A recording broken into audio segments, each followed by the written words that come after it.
പിന്നെ ഇങ്ങനെ വായിച്ച് ബാല്യകാലസഖി വായിക്കുമ്പോൾ നമുക്കൊരു ഇഷ്ടം ഉണ്ടാവുമല്ലോ. പിന്നെ അടുത്തത് വായിച്ചു അങ്ങനെ അങ്ങനെ ഒരുവിധം ബഷീറിന്റെ എല്ലാ പുസ്തകങ്ങളും ഒന്ന് ബഷീറിന്റെ പുസ്തകങ്ങളെല്ലാം വളരെ ചെറിയ പുസ്തകങ്ങളാണ്. ഒറ്റ ഇരിപ്പിന് വായിച്ച് തീർക്കാവുന്ന പുസ്തകങ്ങളാണല്ലോ എല്ലാം. കുറച്ച് പേജുകളേ ഉണ്ടാവുള്ളൂ, ചെറിയ ആണ്. പിന്നെ അങ്ങനെ ഭാഷയാണല്ലോ ബഷീറിന്റെ ഏറ്റവും വലിയ. ഇപ്പം അങ്ങയുടെ നേരത്തെ ഒരു ചോദ്യം ഉണ്ടല്ലോ, ഇപ്പം എങ്ങനെയാണ് ഇങ്ങനെ വർത്തമാനം പറയുന്നത്.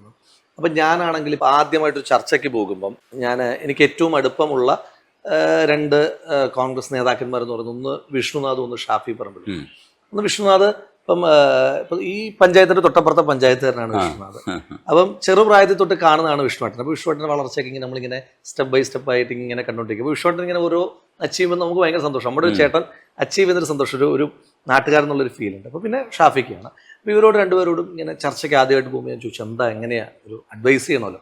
അപ്പോൾ അവർ പറഞ്ഞു, നീ വളരെ കാഷ്വലായിട്ട് സംസാരിച്ചാൽ മതി, ഇനി ഇങ്ങനെ ഭയങ്കര അതിശയോക്തിയോ അലങ്കാരമോ അതൊന്നും വേണ്ട, സിമ്പിളായിട്ട് സംസാരിച്ചാൽ മതി. അപ്പോൾ എനിക്ക് പെട്ടെന്ന് കണക്റ്റഡ് ആയത് ബഷീറിനെയാണ്. കാരണം ബാക്കി എല്ലാ ആളുകളും എഴുതുന്ന സമയത്ത് അവർക്ക് വേറൊരു ഭാഷയിലേക്ക്, എല്ലാവരുടെയും കൂടേതായ ഒരു ഭാഷയിലേക്ക് പോകേണ്ടി വന്നിട്ടുണ്ട് എല്ലാവർക്കും. അതിപ്പം കാസർഗോഡുള്ള എഴുത്തുകാരനാണെങ്കിലും തിരുവനന്തപുരത്തുള്ള എഴുത്തുകാരനാണെങ്കിലും ഒരു അച്ചടി എഴുത്ത് ഭാഷയിലേക്ക് മാറേണ്ടതായിട്ട് കൂടുതൽ ആളുകൾക്ക് മാറേണ്ടതുണ്ട്.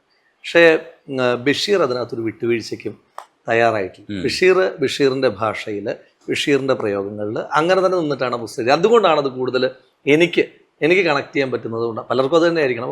കഥാപാത്രങ്ങളൊക്കെ ആണെങ്കിലും നമ്മുടെ വീടിന് അപ്പുറത്തുള്ള സുഹറ, നമ്മുടെ വീടിൻ്റെ കുറച്ചും കൂടെ തെക്ക് മാറിയിട്ടുള്ള മജീദ്, ആ മജീദും സുഹറയും തമ്മിൽ ഉള്ള പ്രണയം, അങ്ങനെയൊക്കെ നമുക്ക് ഭയങ്കരമായിട്ട് നമുക്കിങ്ങനെ ഫ്രെയിം ചെയ്യാൻ പറ്റും. ഇപ്പോഴാണല്ലോ നമ്മൾ ഈ സിനിമാറ്റിക് നോവലുകളെ പറ്റിയൊക്കെ ചർച്ച ചെയ്യുന്നവരാണ്. പക്ഷേ ബഷീർ ഇങ്ങനെ എഴുതി വെക്കുമ്പോൾ നമുക്കതൊരു ഒരു ഷോർട്ട് സ്റ്റോറി ആയിട്ട് നമ്മുടെ മുന്നിൽ, നമ്മുടെ ഇപ്പോഴത്തെ കാലത്ത് ഒരു ഷോർട്ട് ഫിലിം പോലെ നമുക്ക് വിഷ്വലൈസ് ചെയ്യാൻ പറ്റുന്നുണ്ട്. നമുക്ക് സുഹറയ്ക്ക് മുഖമുണ്ട്, മജീദിന് മുഖമുണ്ട്, പിന്നെ സാറാമ്മയ്ക്ക് മുഖമുണ്ട്, എല്ലാവർക്കും കേശവൻ നായരും എല്ലാം നമുക്ക് പരിചയമുള്ള കഥാപാത്രങ്ങളായി മാറും. പക്ഷേ എനിക്ക് ബഷീറിൻ്റെ പുസ്തകങ്ങൾ എനിക്ക് ഏറ്റവും ഇഷ്ടമുള്ളതുണ്ടല്ലോ, എൻ്റെ പേഴ്സണൽ ചോയ്സ് ഉണ്ട്. ഇതല്ല ഏതെങ്കിലും ഒരു പുസ്തകം മോശമാണെന്നല്ല, എനിക്ക് ഏറ്റവും ഇഷ്ടം അനുരാഗത്തിൻ്റെ ദിനങ്ങളാണ്. അനുരാഗത്തിൻ്റെ ദിനങ്ങൾ ഈ ബഷീറിൻ്റെ പുസ്തകങ്ങളെ പറ്റി പറയുമ്പം ചേർത്ത് പറയുന്ന ഒരു പുസ്തകമല്ല അനുരാഗത്തിൻ്റെ ദിനങ്ങൾ. എപ്പോഴും പറയുന്നൊരു പേരല്ല അനുരാഗത്തിൻ്റെ ദിനങ്ങൾ. ബാക്കിയെല്ലാം എൻ്റെ ഉപ്പായ്ക്ക് ഒരു ആന ഉണ്ടായിരുന്നു എന്നും ബാക്കിയെല്ലാം പറയപ്പെടുമ്പോഴും അനുരാഗത്തിന്റെ ദിനങ്ങൾ അധികം പറയുന്ന ഞാൻ കേൾക്കാത്തോണ്ടാണോ എന്നറിയില്ല. അതിന്റെ കൂടെ ഒരു കാര്യം കൂടെ പറയാം. കഴിഞ്ഞ ദിവസം നമ്മൾ സംസാരിക്കുമ്പോൾ ഈ അനുരാഗത്തിന്റെ ദിനങ്ങള് രാഹുൽ പറയുന്ന സമയത്ത് എന്റെ മനസ്സിൽ ലഡ് പൊട്ടി. കാരണം എന്താണെന്നറിയാമോ, അതിലെ പല സീനുകളും എനിക്ക് ഇപ്പോഴും ഓർമ്മയുണ്ട്. അവളുടെ കണ്ണട എങ്ങനെ എടുത്തു മാറ്റുന്ന സീനുണ്ട്. വാവ്. പിന്നെ ആ പുസ്തകത്തിന്റെ ഒരു പ്രത്യേകതയും അനുരാഗത്തിന്റെ ദിനങ്ങളിൽ ഇവർ തമ്മിലുള്ളൊരു കത്ത് വഴിയുള്ള കമ്മ്യൂണിക്കേഷൻ ആണല്ലോ കൂടുതലായിട്ടുള്ളത്. ആ കമ്മ്യൂണിക്കേഷനകത്തൂടെ എത്ര പുസ്തകങ്ങളുടെ റെഫറൻസ് ആണുള്ളത്. ബഷീർ എനിക്ക് തോന്നുന്നു ഒന്ന് ബഷീറിന്റെ ആത്മകഥാംശപരമായിട്ടുള്ള പുസ്തകമായിട്ടാണത് പറയപ്പെടുന്നത്. അതിന്റെ ആധികാരികത എനിക്ക് അറിയില്ല. എന്തായാലും ബഷീർ വായിച്ചിട്ടുള്ള പുസ്തകങ്ങളെല്ലാം അതിനകത്ത് അദ്ദേഹം എഴുതി വെച്ചിട്ടുണ്ട്. സത്യം പറഞ്ഞ അനുരാഗത്തിന്റെ ദിനങ്ങൾ ഒരു ലൈബ്രറി കാറ്റലോഗായിട്ട് ഉൾപ്പെടുത്തേണ്ടുന്ന പുസ്തകമാണെന്ന് എനിക്ക് എപ്പോഴും തോന്നുന്നു. അങ്ങനെ ബഷീറിനെ ഇഷ്ടം ഇതുകൊണ്ടാണ്. പച്ചയായ എഴുത്ത്, പച്ചയായ ജീവിതം, നമുക്ക് ഭയങ്കരമായിട്ട് പ്രയാസപ്പെടണ്ട, നമ്മളെ സ്ട്രെയിൻ എടുപ്പിക്കില്ല വായിക്കുമ്പോൾ. ഞാനൊരു സാധാരണ വായനക്കാരനാണ്. അപ്പോൾ അതുകൊണ്ട് എനിക്കൊട്ടും സ്ട്രെയിൻ ഇല്ലാതെ വായിക്കാൻ പറ്റുന്നൊരു പുസ്തകമാണ് ബഷീറിൻ്റെ എന്നുള്ളൊരു പ്രത്യേകത. ഈ ഇടയ്ക്ക് കാരശ്ശേരി മാഷിനെ കണ്ടിരുന്നു. കാരശ്ശേരി മാഷോട് പറഞ്ഞു, കാരശ്ശേരി മാഷും ബഷീറും തമ്മിൽ നല്ല അടുപ്പമാണ്. അപ്പോൾ കാരശ്ശേരി മാഷും ബഷീറും തമ്മിലുള്ള സംഭാഷണങ്ങളും ഇടപെടലുകളും എല്ലാം അദ്ദേഹം മനോഹരമായൊരു പുസ്തകമായിട്ട് ഇറക്കിയിട്ടുണ്ട്. അപ്പോൾ ഞാൻ ഈ ഇടയ്ക്ക് കോഴിക്കോട് വെച്ചിട്ട് MTയുടെ സംസ്കാരവുമായി ബന്ധപ്പെട്ട് അദ്ദേഹത്തെ കണ്ടിരുന്നു, കാരശ്ശേരി മാഷെ കണ്ടിരുന്നു. കുറച്ചാളായി കണ്ടിട്ട്. അദ്ദേഹം യാത്രയൊക്കെ കുറച്ചിരിക്കുന്ന ഒരു സമയമാണ്. അപ്പം മാഷെ കണ്ടപ്പോൾ ഞാൻ മാഷോട് പറഞ്ഞു, മാഷെ ഞാനിങ്ങനെ ജയിലിൽ കിടക്കുമ്പോൾ ആ പുസ്തകം വായിച്ചു, അസാധ്യമായ പുസ്തകമാണ്. അപ്പോൾ അതിനകത്ത് ഈ കാരശ്ശേരി മാഷും ബഷീറും തമ്മിൽ നല്ല അടുപ്പമാണെന്ന് എല്ലാവർക്കും അറിയാം. അപ്പോൾ ഈ ബഷീർ അങ്ങനെ എന്താ പറയുക, ബഷീർ വലിയ ഫോർമാലിറ്റികളില്ല എന്നാണ് കാരശ്ശേരി മാഷ്. നമുക്ക് നേരിട്ടുള്ള അറിവില്ലല്ലോ ബഷീറിന്. അപ്പം കാരശ്ശേരി മാഷ് പറയുന്ന ഫോർമാലിറ്റികളില്ല. അപ്പം ഇങ്ങനെ സാധാരണ ബഷീറിൻ്റെ തലത്തിലുള്ളൊരു എഴുത്തുകാരൻ്റെ ഒരു ആർഭാടങ്ങളും ഫോർമാലിറ്റികളും ഇല്ലാത്ത ഒരു ജീവിതമാണ്. എപ്പോഴും ഇങ്ങനെ ഉമ്മറത്ത് ഇങ്ങനെ ഒരു ചാരു കസേരയിൽ ഷർട്ടും ഇല്ലാതെ ഇങ്ങനെ ഇരുന്നിട്ടുള്ളൊരു ഇരിപ്പാണിരിക്കുന്നത്. എപ്പോഴും ഇങ്ങനെ ചായ കുടിച്ചുകൊണ്ടിരിക്കും. അപ്പം ചെല്ലുന്ന ഏതൊരാളോടും ചായ വേണോ എന്ന് ചോദിക്കുന്ന ഒരു ബഷീർ. അപ്പോൾ കാരശ്ശേരി മാഷിൻ്റെ വീട്ടിൽ ബഷീർ വന്നിട്ടില്ല. അപ്പോൾ അങ്ങനെ ബഷീറിനെ കാരശ്ശേരി മാഷ് ഒരു ദിവസം വീട്ടിലേക്ക് ഭക്ഷണമൊക്കെ കഴിക്കാൻ വേണ്ടിയിട്ട് ക്ഷണിക്കുന്നതും ഈ പോകുന്ന വഴിക്ക് നമ്മളെല്ലാവരും ചെയ്തിട്ടുള്ള കാര്യമാണ്. ഇപ്പോൾ ആരെങ്കിലും ഒരു പ്രധാനപ്പെട്ട ആളെ നമ്മുടെ അടുത്തേക്ക് കൊണ്ടുവരികയാണെങ്കിൽ നമ്മൾ ഇടയ്ക്ക് ഒരു ചെറിയ ഒരു കൊട്ടേഷൻ കൂടെ പിടിക്കും, ഒരു ചെറിയ പരിപാടി കൂടെ അടുത്ത് പിടിക്കും. അപ്പോൾ അടുത്ത് വേറൊരു പരിപാടിക്ക് ക്ഷണിച്ചതും അതിനോടുള്ള ബഷീറിന്റെ പ്രസംഗമൊക്കെ കൂടെ ആയിട്ട് ഭയങ്കര രസമായിട്ട് എഴുതിയേക്കുന്ന ഒരു പുസ്തകം. അതിനകത്ത് കുറച്ചും കൂടെ നന്നായിട്ട് ബഷീറിനെ വ്യക്തിപരമായി അറിയാൻ പറ്റും എന്നുള്ളൊരു തോന്നൽ ഇതുണ്ട്. അതുപോലെ ഈ മനുഷ്യന്റെ ഭാഷ നമ്മൾ ആദ്യം വായിക്കുന്ന സമയത്ത് ലാളിത്യം കൊണ്ട് ശ്രദ്ധിക്കപ്പെട്ടു എന്ന് പറയുമ്പോഴും ഇതിനകത്ത് സാഹിത്യം എന്ന് പറയുന്നത് ഇത് ഒളിഞ്ഞു കിടക്കുന്ന സാഹിത്യമാണ്. അതായത് സാഹിത്യം എക്സ്പ്ലിസിറ്റ് ആയിട്ട് എഴുതാത്ത മനുഷ്യനാണ്. ഭാഷാപരമായ ബഷീറിന്റെ പ്രയോഗങ്ങൾ അത് ഭയങ്കര രസമായിട്ട് നമ്മൾ എല്ലാവരും പറയുന്നത്. ഇപ്പൊ ആകാശമിട്ടായി നമ്മൾ ഒരിക്കലും മറക്കാത്ത വാക്കായിട്ട് മാറുന്നതും അതുകൊണ്ടാണ്. അതിന്റെ കോണ്ടസ്റ്റ് എന്ന് പറയുന്നതും ഭയങ്കര രസമാണ്. നമുക്ക് ആവർത്തിച്ച് ഈ കഥ പറയാൻ പറ്റും.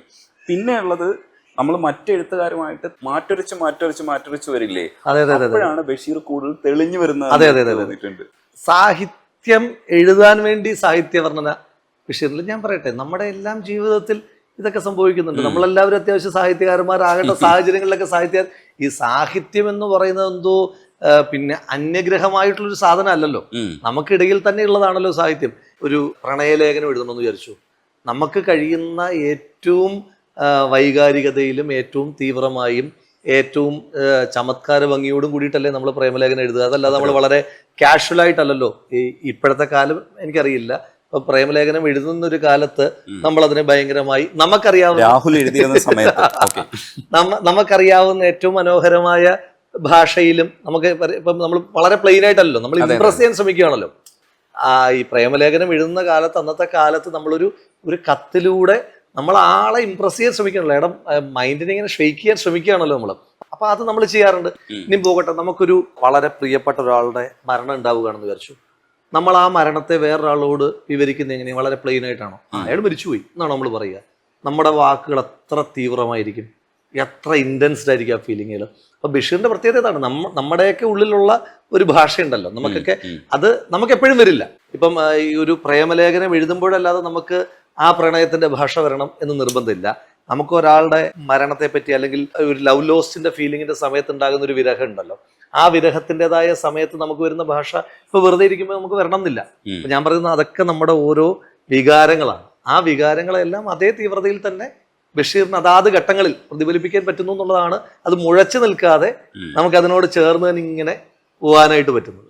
പ്രണയത്തെ കുറിച്ച് പറയുമ്പോൾ രാഹുലിന് ഇഷ്ടപ്പെട്ട കുറേ സിനിമകളിൽ ഒരു സിനിമ തൂവാനത്തുമ്പികളാണ്. തൂവാനത്തുമ്പികളെ കുറിച്ച് സംസാരിക്കുന്ന സമയത്ത് രാഹുലിന് പല പെർസ്പെക്റ്റീവ്സ് ഉണ്ട്. ഇപ്പം നമ്മൾ ക്ലാരയെ കുറിച്ച് ഏറ്റവും കൂടുതൽ വർണ്ണിക്കുമ്പോഴും ഞാൻ ജയകൃഷ്ണന്റെ ഒരു പെർസ്പെക്റ്റീവ് നോക്കിയിട്ടുണ്ട്. ജയകൃഷ്ണൻ അയാളോട് പറഞ്ഞതാണ്, ഞാൻ നിന്നെ കെട്ടിക്കോളാം എന്ന് പറഞ്ഞതാണ്. കല്യാണത്തെ സംബന്ധിച്ചിട്ടുള്ള അവളുടെ ഒരു ആശങ്ക ഉണ്ടാവാം, പിന്നെ കുറച്ച് സ്വാതന്ത്ര്യമോഹം ഉണ്ടാവാം. പക്ഷെ അപ്പോഴും ജയകൃഷ്ണൻ വെയിറ്റ് ചെയ്തു. അവസാനം സംഭവിക്കുന്നതെന്ന് വെച്ചാൽ ഇത്രയും ഇതൊക്കെ ചെയ്തിട്ടും അവൾ പോയിട്ട് ഒരു കല്യാണം കഴിച്ചു എന്നുള്ളത് എനിക്കൊരു ഇതായിട്ട് തോന്നിയിട്ടുണ്ട്. അവൾ കല്യാണം കഴിക്കാൻ പാടില്ലായിരുന്നു. അങ്ങനെയാണെങ്കിൽ ജയകൃഷ്ണനെ പോലൊരു മുത്തിനെ കിട്ടിയിട്ട് കല്യാണം കഴിക്കാത്ത ആള് പിന്നെ പോയി കല്യാണം കഴിച്ചത് മോശമായിപ്പോ എന്ന അഭിപ്രായമുണ്ട്.